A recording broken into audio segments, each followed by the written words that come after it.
Brian Clough and Peter Taylor took a second-tier team and made them champions of England. Just 18 months later, the most electrifying partnership English football has ever known was gone. This is a story of 6 years of audacity, brilliance and conflict.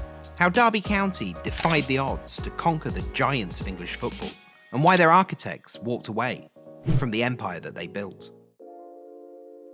1967. The baseball ground reeks of stagnation. Derby County are stuck in the second division with no manager and no direction. Then two relatively unknown men walk through the door.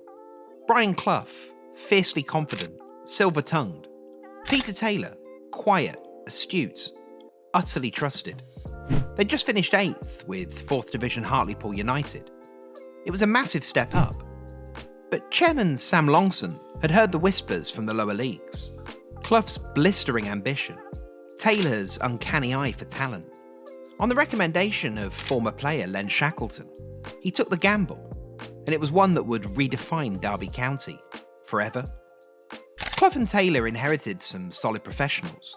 Dependable fullback Ron Webster, versatile Alan Durbin, dynamic forward Kevin Hector, and young goalkeeper Colin Bolton. But they needed the spine of a champions team. This was Peter Taylor's absolute forte. Clough was the showman, the motivator. Taylor was the meticulous scout, the master recruiter, the quiet architect. Their first target, a 19-year-old central defender at Tranmere Rovers, who just won promotion from the 4th Division, Roy McFarland. Taylor called him an uncut diamond. The negotiation was hard. Both men visited McFarland's house, made their impassioned case. Eventually he signed. Merseyside for the East Midlands. The first pillar was in place. The first season in 67-68 was a struggle. Clough raided his former club for central midfielder John McGovern. Winger Alan Hinton arrived from Nottingham Forest for $35,000.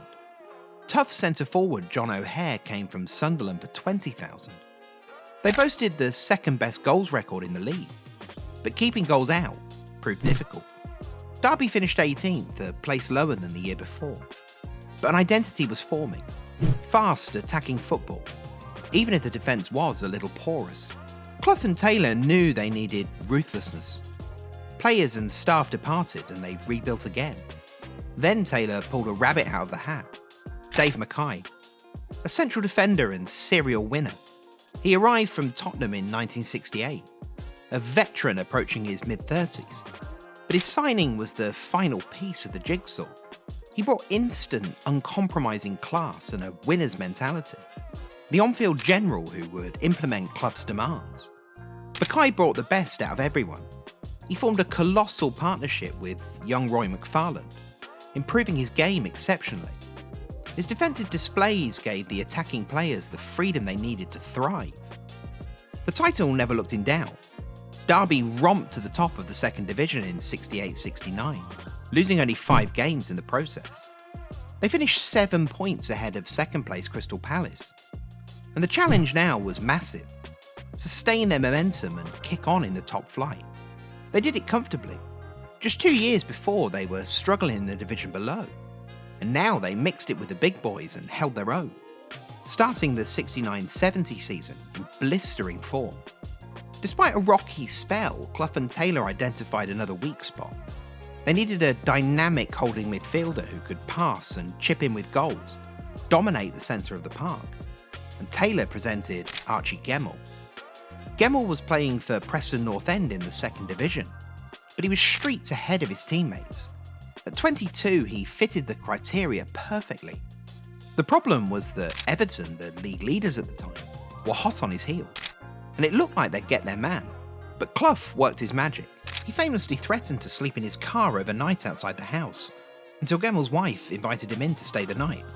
The following morning, over fried eggs, Gemmell was a Derby County player for £60,000. He fit seamlessly. Derby remained unbeaten through the final 12 games with 8 victories.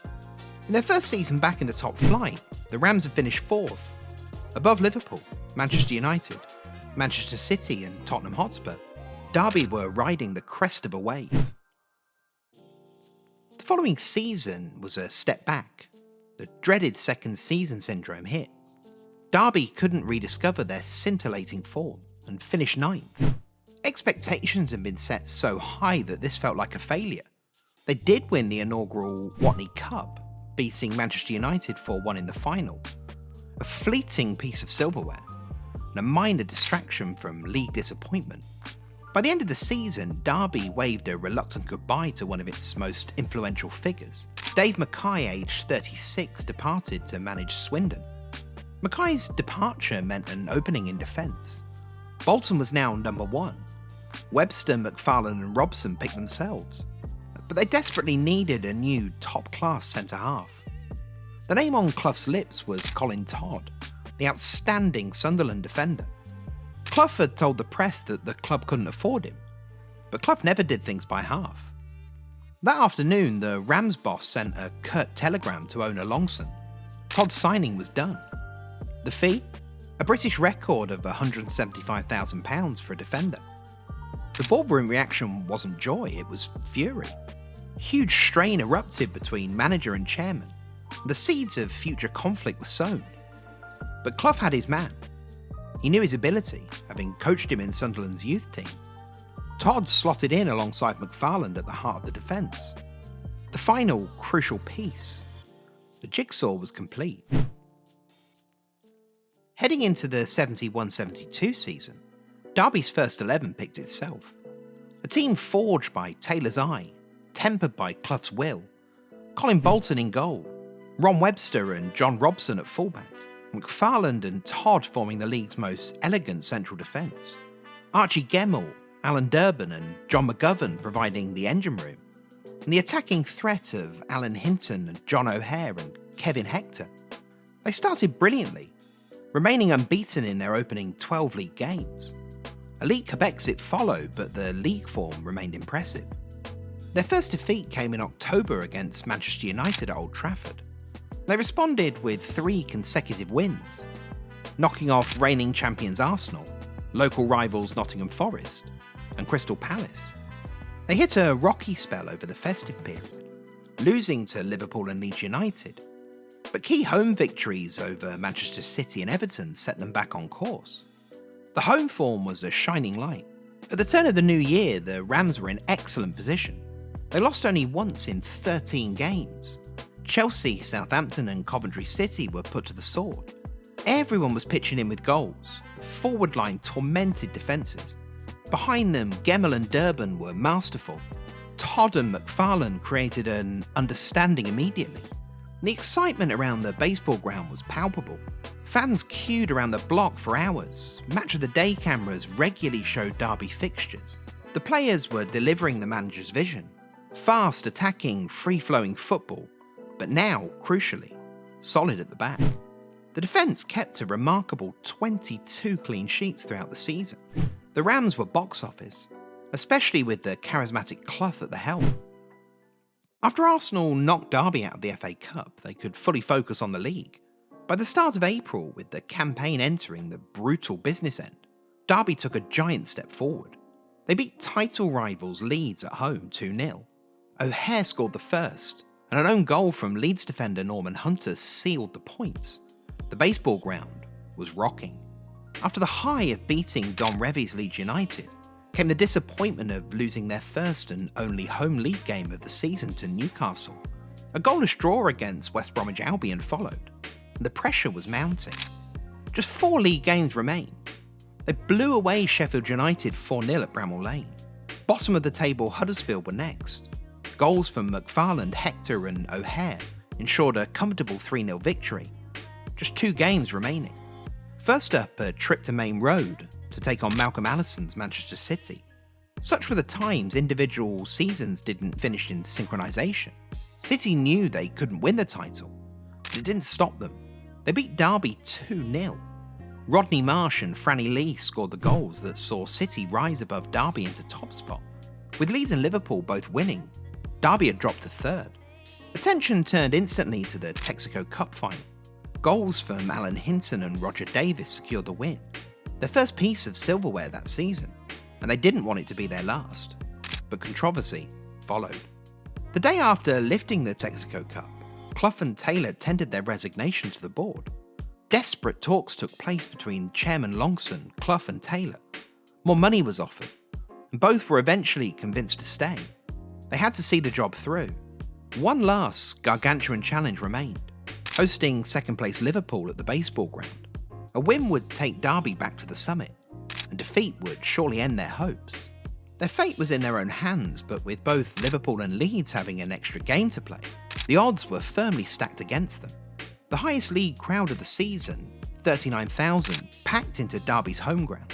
The air crackled with nerves and Bill Shankly's side were desperate. But early in the second half, Derby made the breakthrough. Gemmell weaved his magic on the edge of the box, laying the ball across. Durban dummied the oncoming pass and McGovern smashed the ball home from the edge of the area. It was advantage Derby. From that point on, it was all hands on deck. And with time ticking down, Bolton could only parry a 25-yard strike. But Alan Durban, out of nowhere, flung his right leg out to block the on-rushing Kevin Keegan at the back post, denying a certain goal. The crowd erupted, willing the team across the line. The final whistle blew and Derby had won 1-0. They'd done all they could. They returned to the top of the table but now faced an agonising wait. Victories for either Liverpool or Leeds would see Derby knocked off the top spot. What did Derby County do during this torturous period? They went on holiday. There was nothing they could do back in Derby, so the squad took some time to relax in the Mallorcan sun. Taylor went with the team. Clough elected to go away with his family to the remote Isles of Scilly. The break allowed them to take their minds off the campaign, at least for a while. 7 days went by and Judgment Day had arrived. The season came down to two simultaneous results, completely out of Derby's hands. Leeds travelled to Molineux to take on Wolves, while Liverpool faced Arsenal at Highbury.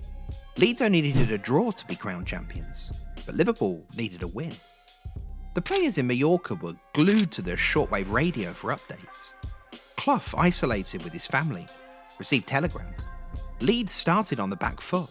A goal from Wolves' Frank Munro meant that, as the results stood, Derby would be champions. When Wolves doubled their lead in the second half through Derek Dugan, the Rams' dreams were tantalisingly close to reality. But in the other game, a goal at Highbury could swing the mood instantly. For as much as Liverpool tried, they couldn't break down a stubborn Arsenal defence. Leeds did manage to pull a goal back through Billy Bremner, and a single goal in either game would still knock Derby off top spot. Leeds rallied, creating several chances, but they were thwarted. Liverpool, meanwhile, simply ran out of energy, mustering only a draw with Arsenal, and Wolves just needed to hold on. And when the final whistle was blown at Molineux, a collective, thunderous roar went up across the Midlands. Derby County were First Division champions for the first time in their history. The players and Peter Taylor celebrated into the Mallorcan night. Clough, in the quiet solitude of the Isles of Scilly, toasted a job well done with his family. Derby had defied the odds completely. Only 5 years before, they'd struggled in the second division, but with Clough's motivation and Taylor's brilliant recruitment, everything had clicked. The squad returned from Mallorca and received their title winners' medals on the pitch at the baseball ground, in front of a packed-out crowd, all wanting a final glimpse of their heroes. What they had done for the city was incredible. It put the club on the map and secured European football for the East Midlands. The story was a fairy tale, a championship born of guts and tactical acumen, and a manager and assistant combination that was simply untouchable in its prime. The glory of 1972 secured European football, but the victory had not healed the deep and growing rift between the manager and the cautious chairman.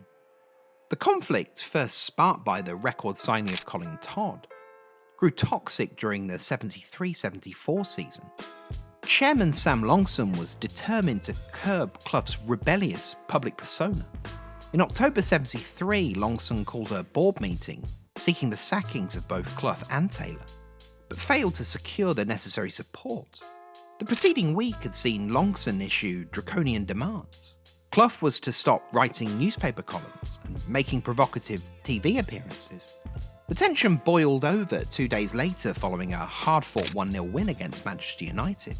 Club director Jack Kirkland demanded an explanation of Taylor's exact role. Simultaneously, Longson accused Clough of making a hostile V-sign gesture aimed at Manchester United's director Matt Busby and chairman Louis Edwards, demanding a formal apology. Clough famously refused. He later admitted he did make the V-sign, but it was aimed directly at Longson. Clough claimed that the chairman had failed to provide adequate tickets and seating for the players' and staff's wives, including his wife and Taylor's. Clough and Taylor attempted to orchestrate a coup to oust Longson as chairman. This time, however, they failed.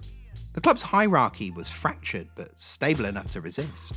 Cornered, furious and exhausted by the internal war, both Clough and Taylor resigned on the evening of October the 15th, 1973. The resignation was accepted by Longson the following morning, shattering the club. The reaction from Derby fans was immediate and furious. Widespread uproar. Supporters demanded the board's resignation and the manager's immediate reinstatement at the next home game against Leicester. That same evening, Clough, ever the showman, appeared on the Parkinson TV show, using the platform to attack football directors for their apparent lack of knowledge of the game. Derby County was the forge that made Brian Clough. He arrived a young and restless manager, brilliant in the quiet margins of Hartlepool, yet untested on the grand stage. He departed a figure of national fascination and renown, abrasive, relentless, confident, captivating, and crucially, a champion. Derby County's story is even richer because of the contrast provided after their departure. The very man who'd been so crucial to their rise, Dave Mackay, was appointed as manager. Mackay took the core of the title-winning team and added key pieces of his own. Goal-scoring midfielder Bruce Rioch, Welsh international fullback Rob Thomas, and crucially, veteran forward Francis Lee. The 74-75 title was a chaotic, open race. The leadership changed hands almost weekly, but Mackay's side, with the backbone of Bolton, Webster, Todd, Gemmell, Hector and Hinton, finished strongest. They secured their second championship in 4 seasons, proving that Clough's foundation was robust. The culture, the winning mentality and the quality of players brought in by Taylor endured beyond the revolutionary pairing themselves. 50 years on, the baseball ground is gone. The club now resides at Pride Park, but the story of Brian Clough and Peter Taylor's revolutionary team remains a beacon. A story of how a second division club, fueled by self-belief and 2 visionary men, could conquer the footballing world. They defied the odds, they battled the giants. They overcame internal strife. They gave a city a moment of impossible, intoxicating glory. They left as champions, falling not to rival clubs and managers, but to the unstoppable collision of genius and ego with a cautious establishment. And 50 years later, they remain one of the most engrossing and electrifying partnerships in English football history. If you enjoyed this story about Clough and Taylor at Derby, comment below if you want to see the next chapter at Nottingham Forest. But in the meantime, stay tuned for more football history, one incredible story at a time.